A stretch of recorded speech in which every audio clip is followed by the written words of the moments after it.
Hello viewers, কেমন আছেন? আশা করি ভালো আছেন। আজকে আমি একটি নতুন মুভি নিয়ে কথা বলবো যার নাম হলো প্রেম আলো। প্রেম আলো মুভি একটি রোমান্টিক কমেডি ফিল্ম যা মালায়ালাম ইন্ডাস্ট্রিতে লঞ্চ হয়েছিল।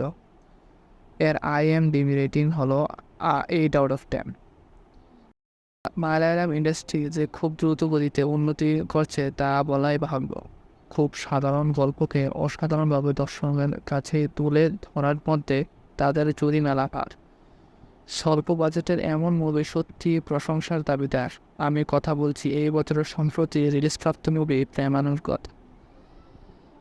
ফেব্রুয়ারিতে রিলিজ হলেও এর হিন্দি ডাব মুক্তি পায় বেশ কিছুদিন।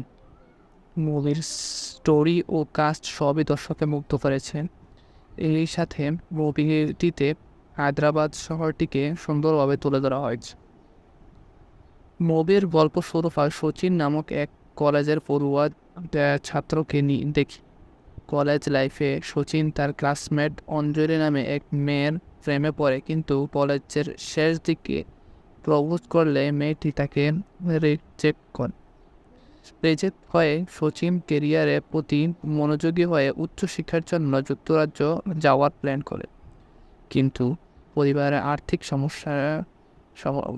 আর্থিক সমস্যায় ফান্ডিং এর অভাবে সচিনের ভিসা বাতিল হয়ে যায়। উদ্দেশ্যহীন ও বেকার সচিন তার বাবা বেকারির দোকানে ডেলিভারির কাজ করতে থাকে। এমন একটি ডেলিভারি করতে গিয়ে সচিনের দেখা হয় তার বাল্যকালের বন্ধু আমাল ডেভিসের সাথে। সচিন তার সমস্যা আমাল ডেভিসকে খুলে বললে আমাল ডেভিস তাকে হায়দ্রাবাদ গেট কোর্সে যুক্ত হতে বলে। মুভির দ্বিতীয় প্রধান চরিত্র রেনু একটি IT কোম্পানিতে ইন্টার্নশিপ করার সুযোগ পায়। এক্সট্রোভার্ট রেনু তার লাইফে একটি চাকরি ও তার বন্ধুবান্ধবের সাথে নিয়ে খুশি ছিল। একদিন চাকরির খাতিরে রেনু ও তার অফিসের সহকর্মীরা তার রুমমেট শ্রাবণের বিয়ের দাওয়াত পায়। ঘটনাচক্রে সেই বিয়েতে সচিন ও আমার ডেভিসও দাওয়াত পায়। বিয়েতে সচিন রেনুকে প্রথম দেখাতে প্রেমে পড়ে যায়। এরপরের গল্প জানাতে আপনাকে পুরো মুভি দেখতে হবে। কোনো এক্সট্রাশন ও অ্যাডাল্ট সিন ছাড়া সাধারণত স্টোরিকে এভাবে বিল্ড আপ করে প্রেজেন্ট করা সত্যিই প্রশংসার দাবিদার। মুভির শেষের দিকে আরেকটি সুন্দর এন্ডিং দেওয়া যেত আমার মতে। সিনেমার কাস্টিং নাসলের কে গফুর ও মমিতা বাইজু অনেক সুন্দর অভিনয় করেছে। বিশেষ করে মমিতা বয়জুরেনু চরিত্রটিকে বাস্তবে ফুটিয়ে তুলেছে। মুভিতে তার ডায়লগ ছাড়াও তার রিয়েকশনগুলো ছিল দেখার মতো। এছাড়া আমার ডেভিস রোলে সঙ্গীত প্রতাপের কমেডি টাইমিং ছিল বলার মতো।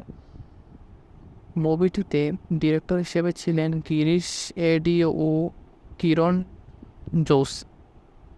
মুভিটির প্রডিউসার হিসেবে ছিলেন মালায়ালাম ইন্ডাস্ট্রির সুপারস্টার ফাহাদ ফাসিল। 3 কোটি বাজেটের নির্মাণে তৈরি এই সিনেমাটির বক্স অফিসে এখন পর্যন্ত 136 কোটি রুপি কামিয়েছে, যা বলতে গেলে ব্যবসা সফল মুভি। এমন ব্যবসা সফল মুভি দ্বিতীয় পর্ব আসার জোর গুঞ্জন রয়েছে বিভিন্ন মাধ্যমে। ব্যক্তিগতভাবে মুভিটি আমার অনেক ভালো লেগেছে।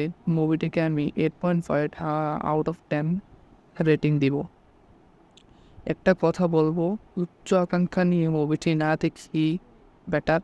যারা অ্যাকশন জনরা ও মারকাটারি মুভি দেখতে অভ্যস্ত তাদের কাছে মুভিটি বোরিং লাগতে পারে, কিন্তু যারা সিম্পল রোমান্টিক স্টোরি দেখতে পছন্দ তাদের জন্য মুভিটি মাস্টার ওয়ার্থ একটি মুভি।